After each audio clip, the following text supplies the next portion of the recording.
হাবিব ভাই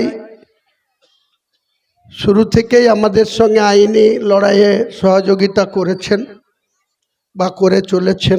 উনি যখন মন্ত্রী ছিলেন আমি ওনার সঙ্গে ছিলাম, তারপর উনি বিধায়ক হয়েছেন, কিন্তু উনি রাজনৈতিক ব্যক্তিত্ব, আমি আইনজীবী কোর্টে থাকি, তো রাজনৈতিক কোনো সম্পর্ক নয় ওনার সঙ্গে। আমার একটা আর্থিক সম্পর্ক, একটা হৃদ্যতা, ভালো বন্ধুত্ব।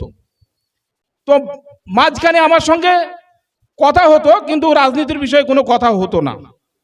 যখন মিডিয়াতে দেখলাম যে বাবরি মসজিদের উনি শিলান্যাস করতে চলেছে, বিরাট একটা উদ্যোগ, তো আপনাদেরকে আমি বলতে চাই, এই যে 92 সালে 6 ডিসেম্বর বাবরি মসজিদ যেদিন শহীদ হয়েছিল, ধ্বংস করে দিয়েছিল, আমার আরএসএস বজরং ইসলাম বিদ্বেষী সংগঠনটা যেদিন মসজিদের ওপরে শাবল মেরেছিল, তো সেদিন মসজিদকে ভাঙেনি, তার সঙ্গে সঙ্গে সমস্ত মুসলিম ভাইদের বুকে আঘাত এনেছিল। তাই হুমায়ুন কবির সাহেব যেদিন এই বাবরি মসজিদের প্রতিষ্ঠার ঘোষণা দিলেন, আমার মনে অত্যন্ত আনন্দিত এবং আমার চোখ দিয়ে জল পড়ে গেছে। তারপর বিভিন্ন দিক থেকে ওনার ওপরে যেরকম হুমকি আসছে, সাধুরা বলছে ওনাকে মাথা কেটে নিয়ে এসো, 1 কোটি টাকা পুরস্কার দেব, বিভিন্ন সন্ত্রাসবাদী আরএসএস এর সংগঠকরা ওনাকে একের পর এক হুমকি দিয়ে যাচ্ছে, তো বিরাট একটা ব্যাপার। তো আমার মনের ভিতরে দেখলো যে এই লোকটার পাশে তো থাকা দরকার। আমি সংবাদ মাধ্যমে প্রথম বাইট দিলাম যে হুমায়ুন কবির এই বাবরি মসজিদ তিনি যে প্রতিষ্ঠা করছে, ওনার পাশে আমরা সর্বাত্মকভাবে আছি, প্রয়োজন হলে ওনাকে আমি আর্থিক সাহায্য দেব। এই কথা যখন বললাম, আমার কাছেও বিভিন্ন হুমকি এসে গেল। তৃণমূলের এমএলএ, জেলা পরিষদের মেম্বার আমাকে ফোন করে বলছে, ভাই তুমি একটা বিরাট একটা অঘটন, তুমি এক ভালো ছেলে, তুমি প্রতিষ্ঠিত আইনজীবী, এটা কি করতে গেলে? তো আমার মনের ভিতরে ভয় লেগেছিল সেদিনকে যে আমি কি ভুল করলাম নাকি। তারপরে বুঝলাম যে এরা প্রকৃতপক্ষে এরা বাবরি মসজিদের বিরোধী লোক। তো সেদিন আমার অনুভব হয়েছিল যে এই হুমায়ুন দা এই যে বিরাট একটা সাহসিকতা বাবরি মসজিদের প্রতিষ্ঠা ইনি করতে যাচ্ছেন, এবং এখানকার রাজ্য প্রশাসনকে তোয়াক্কা না করে স্থানীয় পুলিশ প্রশাসনের সঙ্গে লড়াই করে বিভিন্ন ইসলাম বিদ্বেষী সংগঠকদের সঙ্গে বিরুদ্ধে লড়াই করে উনি বাবরি মসজিদের যে প্রতিষ্ঠা ঘোষণা দিয়েছেন, উনার পাশে থাকা একান্ত আবশ্যক। আমি সেদিন আর চুপ থাকতে পারিনি, উনাকে আমি ফোন করে বলেছিলাম আমি আপনার সঙ্গে আছি। ইতিমধ্যেই দেখে গেলাম ওই বাবরি মসজিদকে বন্ধ করবার জন্য কলকাতা হাইকোর্টে একটা মামলা হয়ে গেল। উনি আমাকে ভরসা করেন, উনি আমাকে বললেন যে এরকম ভাবে একটা বাবরি মসজিদ বন্ধের জন্য, শিলান্যাসের জন্য। সেদিন ছিল 4 তারিখ, 5 তারিখে হাইকোর্টে হিয়ারিং হবে। আমি সারা রাত ঘুমাতে পারিনি। সেদিন আমি ভেবেছিলাম যে যদি হাইকোর্ট বলে দেয় শিলান্যাস হবে না, তাহলে এত বড় একটা যে আমাদের ভাই বোনেদের, যে আমাদের মুসলিম জাতির মধ্যে যে একটা আবেগ, আমাদের যে হৃদয়ের যে একটা প্রশস্তির একটা ব্যবস্থা, আজকে রুখে যাবে। যাই হোক, আল্লাহর অশেষ রহমতের সেদিনকে কিন্তু কলকাতা হাইকোর্ট এই বাবরি মসজিদের শিলান্যাসকে মান্যতা দিয়ে সেখানে সেন্ট্রাল ফোর্স, রাজ্য প্রশাসনকে, সেন্ট্রাল গভর্নমেন্টের প্রশাসনকে বললো পাহারা দিয়ে উনি শিলান্যাস করবে, উনাকে সহযোগিতা করো। পক্ষান্তরে বাবরি মসজিদকে কলকাতা হাইকোর্ট মান্যতা দিল, আইন মান্যতা দিল। তাই সেই রকম একটা সুযোগ, এই সুযোগকে আজকে আমাদের বাবরি মসজিদ শহীদ হয়েছে, একটা ব্যথা বেদনা, একটা যন্ত্রণা আমাদের মধ্যে আছে। কিন্তু হুমায়ুন সাহেব যেটা করলেন এই বাবরি মসজিদের নতুন প্রতিষ্ঠার মধ্য দিয়ে, কিছুটা তো আমাদের মনের ব্যথা কিছুটা লাঘব হয়েছে। আজকে আমাদের মনোবল যেন কোথায় ভেঙে গেছিল, আমরা যেন দ্বিতীয় শ্রেণীর নাগরিক, মুসলিমদের মাথা তুলে চলবার মতো যেন একটা মানে কোনো জায়গায় একটা রুকুয়াট আসছে। তো সেখানে হুমায়ুন কবির যে আমাদের মধ্যে হিম্মত, সাহসিকতা, আত্মবিশ্বাস বাড়িয়ে দিয়েছে। এই জন্য হুমায়ুন কবির সাহেবকে একটা সংবর্ধনা সভা, অর্থাৎ ওনার এই প্রচেষ্টাকে সাধুবাদ জানিয়ে, ওনাকে ওয়েলকাম করে, ওনার পিছনে যে আমরা আছি এই জানকারি দেওয়ার জন্যই আজকে এই সভা আমরা আয়োজন করেছি। আপনারা সকলে ওনার পাশে থাকবেন, অন্য কোনো উদ্দেশ্য নয়। আমরা হুমায়ুন কবির সাহেবের এই বাবরি মসজিদের প্রতিষ্ঠাকে আমরা সাফল্য দেওয়ার জন্যই আমরা আপামর জনসাধারণ ওনার পাশে থাকবো, ওনার মতামতকে মেনে চলবো, ওনার হাত আমরা শক্ত করব। এই বলে আমি আমার বক্তব্য শেষ করছি।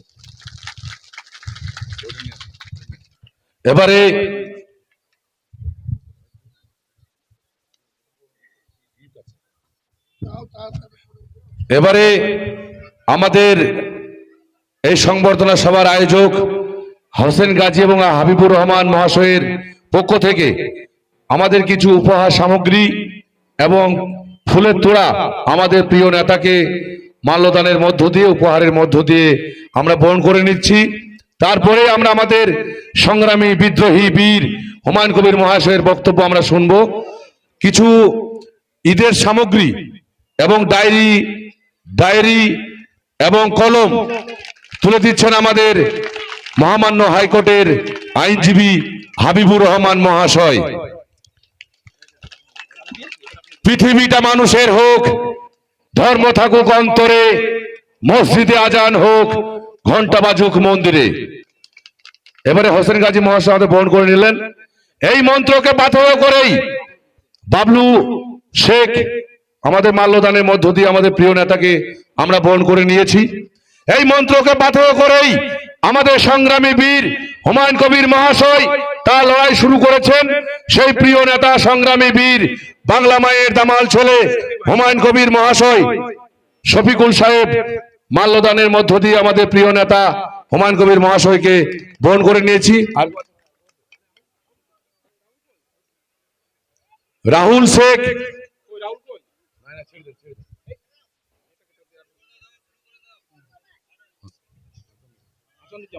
হাসানুজ্জামান মাল্যদানের মধ্য দিয়ে আমাদের প্রিয় নেতা হুমায়ুন কবির মহাশয়কে বরণ করে নিচ্ছেন।